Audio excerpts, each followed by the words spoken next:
Next one, if z is a complex number such that modulus of z minus 6 by z is equal to 5, we have to find the max value of mod z. Okay, so let us see the given equation. Modulus of z minus 6 by z is equal to 5.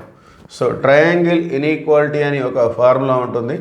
Modulus of z1 minus z2 is greater than or equal to mod z1 minus mod z2. So దీన్ని ఇలా express చేయొచ్చు.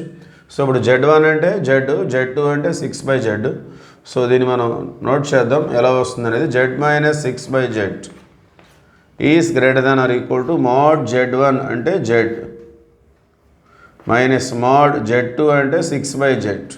Okay, so మరి modulus of z minus 6 by z అంటే ఏంటి? 5 కదా. So 5 greater than or equal to mod z minus ఈ modulus of 6 by జెడ్ని 6 by mod జెడ్గా మనం తీసుకోవచ్చు. సో ఇప్పుడు మనం మోడ్ జెడ్ని సమ్ టీ అనుకుందాం. Mode Z is equal to some T.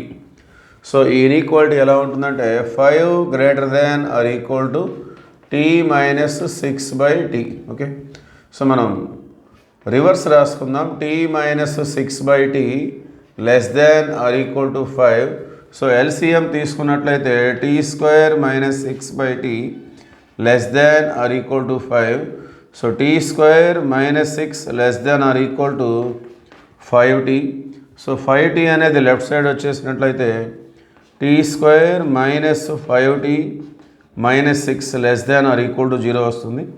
So మనం దీనికి ఫ్యాక్టరైజేషన్ చేసుకోవాలి. 1 మైనస్ 6 మైనస్ 6 మనకి మైనస్ 5 రావాలి.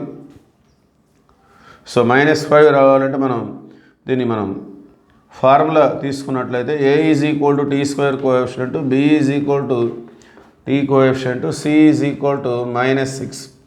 Okay, so tea is equal to minus b plus or minus root of b square minus 4ac by 2a. So minus b అంటే minus 5 plus or minus b square అంటే minus 5 whole square 25 minus 4ac 4 into a అంటే 1, c అంటే minus 6, minus into minus plus.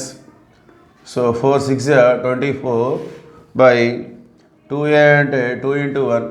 So 5 plus or minus under root 49 అంటే మనకి 7 వస్తుంది by 2. So 5 plus 7 తీసుకుంటే 12 by 2 అంటే 6. 5 minus 7 తీసుకుంటే మైనస్ 2 బై 2 అంటే minus 1. Okay, so these are the values of T, 6 and minus 1.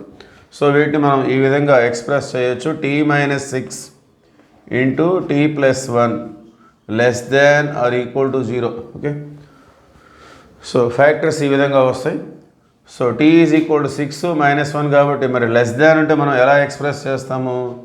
Minus 1 less than or equal to T less than or equal to 6. So మరి ఇక్కడ T అంటే అర్థం ఏంటి? Mod Z. So minus 1 less than or equal to mod Z less than or equal to 6. మరి modulus అనేది ఎప్పుడు కూడా పాజిటివ్గా ఉంటుంది కదా, అందువల్ల మైనస్ 1 అనేది మనం మినిమం వాల్యూగా ఎక్స్క్లూడ్ చేసుకోవాలి. ఇక్కడ మనం 0గా తీసుకుంటాం. So 0 less than or equal to mod Z less than or equal to 6. మనకు అడిగింది ఏంటి? Maximum value. Okay, so maximum value